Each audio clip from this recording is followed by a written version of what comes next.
Hello everyone, कैसे हैं आप सब। आई होप आप सब बेहतर होंगे। आज हम करेंगे जीन पियाजे के जो मोरल डेवलपमेंट है उसके नेक्स्ट 10 क्वेश्चंस। क्वेश्चन नंबर 11 है, a teacher allows students to frame classroom rules together, this promotes. यदि शिक्षक छात्रों को मिलकर कक्षा के नियम बनाने देता है तो यह किसे बढ़ावा देता है। ऑप्शन नंबर ए है heteronomous morality, option number B है autonomous morality, option number C है मोरल रियलिज्म और ऑप्शन नंबर डी है ब्लाइंड ओबीडियंस। तो इसका जो सही आंसर है वो है ऑटोनॉमस मोरालिटी। ठीक है। ऑटोनॉमस मोरालिटी में क्या है कि वो खुद इसमें क्या है कि इन्वॉल्व होंगे, अगर रूल बनाए जाएंगे तो उसका पालन भी अच्छे से कर पाएंगे बच्चे।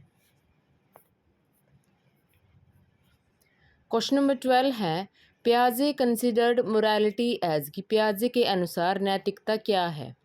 ऑप्शन नंबर ए है इनबॉर्न, ऑप्शन नंबर बी है developed through interaction, option number C है फिक्स्ड और ऑप्शन नंबर डी है पनिशमेंट बेस्ड। तो इसका जो सही आंसर है पियाजे के अनुसार, ठीक है, वो क्या है developed through interaction.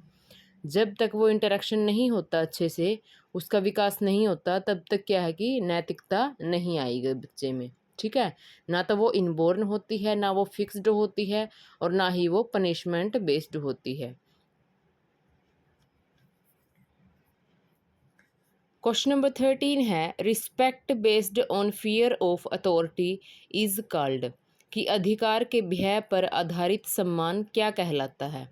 Option number A है mutual respect, option number B है unilateral respect, option number C है रेसिप्रोकल जस्टिस और ऑप्शन नंबर डी है इक्वालिटी। तो क्या है कि अधिकार के भय पर आधारित सम्मान वो क्या कहलाएगा, वो कहलाएगा यूनिलेटरल रिस्पेक्ट। अब इसमें क्या है कि थोड़ा सा समझ लेते हैं आगे के लिए। अकॉर्डिंग टू पियाजे 3 लेवल ऑफ मोरालिटी। ठीक है। अकॉर्डिंग टू पियाजे क्या है कि 3 लेवल हैं मोरालिटी के। ठीक है। ये क्या है कि इसमें जो एक एज ग्रुप है वो अबोव 12 ईयर, ठीक है, 12 साल से ऊपर। पहला क्या है मोरल रियलिज्म, नैतिक यथार्थवाद। इसमें क्या है कि बच्चा मानता है कि नियम जो है वो निरपेक्ष हैं, ठीक है, और इनको बदला नहीं जा सकता। नियम क्या है, वो निरपेक्ष है और उनको चेंज नहीं किया जा सकता। जो दूसरा है इसके अंदर सत्र, वो क्या है कि मोरल इक्वालिटी, नैतिक समानता। इसमें जो बच्चे हैं वो अपनी सहमति, जो आपसी सहमति है, उसके आधार पर वो नियम बनाएंगे। ठीक है। और तीसरा है मोरल रिलेटिविज्म, नैतिक सापेक्षवाद। इसमें बच्चा जो है अपने नियम बनाना शुरू कर देता है। ठीक है। दूसरी में सहमति के आधार पे बनाएगा और तीसरी में क्या है कि स्तर पे बच्चा अपने नियम बनाना शुरू कर देता है। क्वेश्चन नंबर 14 है, म्यूचुअल रिस्पेक्ट डेवलप्स ड्यूरिंग, कि पारस्परिक सम्मान विकसित होता है। ऑप्शन नंबर ए है autonomous morality, option number B है heteronomous morality, option number C है इन्फेंसी, ऑप्शन नंबर डी है सेंसरी मोटर स्टेज। तो इसका जो सही आंसर है वो है option number A, autonomous morality है। जब वो स्वायत्त जो नैतिकता आती है ना उसके अंदर, बच्चे के अंदर, तो उसमें क्या कि जो पारस्परिक सम्मान है वो अपने आप ही विकसित हो जाता है। Which age approximately marks autonomous morality, कि स्वायत्त नैतिकता लगभग किस आयु में विकसित होती है। ऑप्शन नंबर ए है 2 ईयर्स, ऑप्शन नंबर बी है 4 ईयर्स, ऑप्शन नंबर सी है 8 to 10 ईयर्स ऑनवर्ड और ऑप्शन नंबर सी डी है 1 ईयर। तो इसका क्या है कि जो स्वायत्त नैतिकता है वो किस आयु में विकसित होती है, 8 to 10 ईयर्स ऑनवर्ड। ठीक है, 8 से 10 वर्ष की उम्र में या फिर इससे अधिक। क्वेश्चन नंबर 16 है, पियाजे believed children understand rules better when, कि पियाजे के अनुसार बच्चे नियमों को बेहतर समझते हैं जब, किस टाइम। ऑप्शन नंबर ए है adults force them, option number B है they participate in making rules, option number C है दे मेमोराइज रूल्स, और ऑप्शन नंबर डी है दे आर पनिश्ड। तो इसमें फोर्स करने का या फिर रूल्स को मेमोराइज करने का या फिर इनको पनिश करने का, इन सब से इनका कोई कनेक्शन नहीं है, ठीक है। वो तब बेहतर समझेंगे जब वो इनके अंदर इन्वॉल्व होंगे, ठीक है। जब इन्वॉल्व होंगे तब क्या है कि उन नियमों को वो अच्छी तरह से समझ पाएंगे। क्वेश्चन नंबर 17 है which is the best example of autonomous morality, कि स्वायत्त नैतिकता का सर्वोच्च उदाहरण कौन सा है। ऑप्शन नंबर ए है teacher said so, option number B है rules can never change, option number C है ही ब्रोक इट एक्सीडेंटली, और ऑप्शन नंबर डी है पनिशमेंट इज ऑलवेज डिजर्व्ड। अब स्वायत्त नैतिकता का सर्वोत्तम उदाहरण इसमें क्या है, वो है ही ब्रोक इट एक्सीडेंटली, ठीक है। इसका सही आंसर क्या है, ऑप्शन नंबर सी। अब आगे थोड़ा सा और समझेंगे पियाजे की जो थ्योरी है ये मॉरल डेवलपमेंट की, उसके बारे में। अब इसमें क्या है कि दो प्रकार की जो नैतिकता है, ठीक है, जो कि पियाजे ने बताई है दो प्रकार की, उसके आधार पर पियाजे ने नैतिक विकास के 4 चरणों का भी उल्लेख किया है, ठीक है। हमने सबसे पहले क्या सीखा था, दो प्रकार की नैतिकता सीखी थी, उनके बारे में डिटेल से सीखा था, ठीक है। और उसके बाद क्या सीखा था, 3 स्तर थे जो मैंने अभी अभी बताए हैं। अब क्या है, 4 चरण हैं नैतिक विकास के, ठीक है। पहला चरण कौन सा है, इमोरल या फिर एनोमी परी मोरल स्टेज, ठीक है। 3 नाम हैं इसके, इमोरल, एनोमी या फिर परी मोरल स्टेज। हिंदी में इसका नाम है नीतिहीन व्यतिक्रम या फिर पूर्व नैतिक चरण, ठीक है। दूसरा है हेटेरोनोमी मीन्स विषमता, तीसरा है हेटेरोसिटी रेसिप्रोसिटी विषमता पारस्परिकता, चौथी है ऑटोनोमी या फिर ऑटोनोमी एडोलेसेंस, ठीक है, स्वायत्ता किशोरावस्था। ये है इन चारों के नाम। अब इनके बारे में थोड़ा सा डिटेल से जान लेते हैं। पहली है अमोरल या फिर परीमोरल स्टेज, ठीक है, जो नीतिहीन या फिर व्यतिक्रम पूर्व नैतिक चरण है उसके बारे में।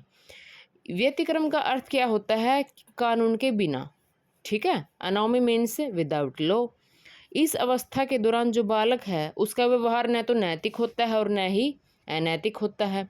इसका टाइम पीरियड क्या है, इसका टाइम पीरियड है बर्थ से लेके 4 या 5 साल तक, ठीक है, या फिर बर्थ से लेके आप 5 साल तक भी कह सकते हैं। तो इसमें क्या है कि बच्चे का जो व्यवहार होगा 5 साल तक के बच्चे का जन्म से लेके, उसका ना तो नैतिक होगा ना ही वो अनैतिक होगा, ठीक है। और जो बच्चा है वो सही और गलत की जो अवधारणा है, कंसेप्ट है राइट और रॉन्ग का, उसके बारे में वो समझ है ही नहीं उसके अंदर, वो समझ ही नहीं सकता कि क्या गलत है और क्या सही है।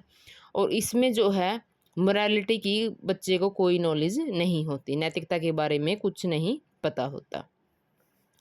अब जो दूसरा चरण है हेटेरोनोमी विषमता, इसकी इसकी एज क्या है, 5 से 8 साल, ठीक है। इसका टाइम पीरियड कितना है, 5 से 8 साल। इसमें जो है नैतिकता है वो बाहर से अधिरोपित होती है, ठीक है, बाहर से उसको सिखाई जा, मतलब वो ऊपरी हिस्से से समझता है, बाहर से उसको सिखाई जाती है, ठीक है, कि ये वह करो, ये मत करो, या फिर जो उसको पुरस्कार देना या फिर दंड है, ठीक है, ये सब क्या है कि नैतिक विकास को नियंत्रित करते हैं। अब तीसरे जो चरण है वो है हेटेरोसिटी रेसिप्रोसिटी, ठीक है, विषमता पारस्परिकता। इसका जो टाइम पीरियड है वो है 8 से 13 साल तक का। कितना है, 8 से 13 साल तक का। इस स्तर पर जो सहकर्मियों या फिर समकक्षों के साथ सहयोग की नैतिकता हो जाती है। 8 से 13 वर्ष तक का बच्चा है जो उसके साथ पढ़ते हैं, उनके साथ क्या है कि वो कोऑपरेशन करने लग जाता है, ठीक है, विद पीयर्स की, अपने जो अपने साथी हैं उनके साथ। और ये क्या है कि इसमें सहयोग की नैतिकता भी बोला जाता है इसको, ठीक है। चौथा चरण है ऑटोनोमी एडोलेसेंस की स्वायत्ता किशोरावस्था। इसका टाइम पीरियड कितना है, 13 से 18 साल तक का। ठीक है। अब इसमें क्या है कि पियाजे द्वारा न्यायसम्य चरण के रूप में नामित है। ठीक है, named as equity stage by पियाजे। ठीक है, इक्विटी स्टेज उसको बोला जाता है इस चरण को, ऑटोनॉमी एडोलेसेंस को। नैतिकता का क्या है कि ये हाईएस्ट स्टेज है, ये नैतिकता की उच्चतम चरण है। ठीक है, इस स्तर पर जो व्यक्ति है वो अपने नैतिक व्यवहार के लिए पूरी तरह से जिम्मेदार होता है। The individual at this stage is fully responsible for his moral behaviour. ठीक है, तो ये थे 4 चरण जो कि पियाजे ने दिए हैं।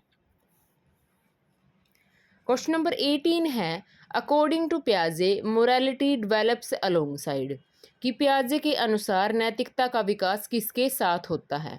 ऑप्शन नंबर ए है language only, option number B है cognitive development, option number C है हाइट, और ऑप्शन नंबर डी है वेट। तो इसका जो सही आंसर है वो option number B, cognitive development. जो इसका संज्ञान है, संज्ञान का जो विकास होगा तो उसके आधार पर क्या है कि बच्चे का नैतिकता का विकास अपने आप ही हो जाता है। क्वेश्चन नंबर 19 है, the belief that punishment naturally follows wrong doing is called, कि यह विश्वास कि गलत कार्य करने पर दंड अपने आप मिलता है वो क्या कहलाएगा। ऑप्शन नंबर ए है इमैनेंट जस्टिस, ऑप्शन नंबर बी है इक्वालिटी, ऑप्शन नंबर सी है रेसिप्रोसिटी, और ऑप्शन नंबर डी है कंजर्वेशन। तो इसका जो सही आंसर है वो है ऑप्शन नंबर ए, इमैनेंट जस्टिस, की जो न्याय है वो क्या है कि होता ही है या फिर अपने आप उसकी सज़ा मिल जाती है अगर कोई भी गलत कार्य किया जाएगा तो। क्वेश्चन नंबर 20 है, which classroom practice best reflects पियाजे थ्योरी, कि पियाजे के सिद्धांत के अनुसार कौन सी कक्षा गतिविधि सबसे उपयुक्त है। ठीक है, ऑप्शन नंबर ए है strict discipline only, option number B है teacher centred instruction, option number C है group discussion and cooperative rule making, option number D है फ्रीक्वेंट पनिशमेंट। तो इसका जो सही आंसर है वो है option number C, group discussion and cooperative rule making. ठीक है, कक्षा गतिविधि सबसे उपयुक्त यही होगी। ठीक है, पियाजे emphasised cooperation, peer interaction and active participation in developing moral understanding. ठीक है, जो पियाजे हैं वो क्या मानते हैं कि जो कोऑपरेशन है, सहयोग है, पीयर इंटरेक्शन, साथ में जो उसके सहयोगी हैं, जो उसके दोस्त होते हैं क्लास में, उनके साथ इंटरेक्शन होना, एक्टिव पार्टिसिपेशन होना किस चीज़ में, डेवलपिंग मोरल अंडरस्टैंडिंग, की जो नैतिक समझ है, नैतिक विकास की समझ है, उसमें एक्टिव पार्टिसिपेशन होना। ठीक है, अब इसमें कुछ इम्पोर्टेंट पॉइंट है इस चैप्टर के, वो आप थोड़ा ध्यान रखना कि इसमें पियाजे ने बताया क्या है। ठीक है, पियाजे की क्या है कि मुख्य रूप से इस बात में रुचि नहीं थी कि बच्चे क्या करते हैं। ठीक है, उनको मतलब ये नियम तोड़ते हैं या फिर उनको फॉलो करते हैं, इस बात में नहीं थी, लेकिन इस बात में थी कि वो सोचते क्या हैं। ठीक है, उनकी जो सोच है वो उनके लिए ज़्यादा मैटर करती है। पियाजे ने पाया कि जैसे जैसे बच्चे जो बड़े होते गए वैसे वैसे जो नियम हैं, नैतिक निर्णय हैं और दंड के बारे में जो उनके विचार हैं, जो उनकी थिंकिंग है, थॉट हैं, वो चेंज होते गए। ठीक है, अब जैसे कि बच्चा कोई भी 5 साल का है, 10 साल का है, तब क्या पता उस नियम को वो ना समझे और ना ही मानने की, बोले कि हाँ ये तो गलत है। लेकिन जब वो 18 या 20 साल का हो जाता है तब क्या है कि वो अपने आप ही उसकी सोच उस नियम के बारे में बदल जाती है और वो उसको फॉलो भी करने लगता है। बच्चे के नैतिक विकास के पियाजे के सिद्धांत को आमतौर पर संज्ञानात्मक विकास पर उनके अनुप्रयोग के रूप में देखा जा सकता है। ठीक है, पियाजे मानते हैं कि जो कॉग्निटिव डेवलपमेंट है बच्चे का होगा तो क्या है कि नैतिक विकास में उसकी वो पूरे रूप से सहायता करेगा। पियाजे जो है बड़े बच्चे की नैतिकता को एक स्वायत्त नैतिकता कहते हैं।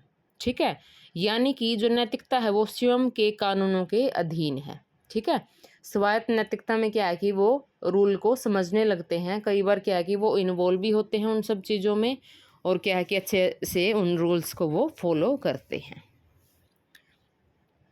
फिर है असंतुलन और घटती अहम केंद्रिता के कारण बचपन में नैतिक तर्क क्या है विकसित होता है। ठीक है, moral reasoning develops through childhood due to disequilibrium and decreasing egocentrism. ठीक है, जो असंतुलन है और घटती अहम केंद्रिता है उसके कारण जो बचपन है उसमें नैतिक तर्क का विकास होता है धीरे धीरे से। सो गाइज इसी तरह से हम सभी चैप्टर्स के क्वेश्चंस को डिस्कस करेंगे। आपको वीडियो पसंद आए तो लाइक करना, शेयर करना और चैनल को सब्सक्राइब करना ना भूलें। Thank you for watching.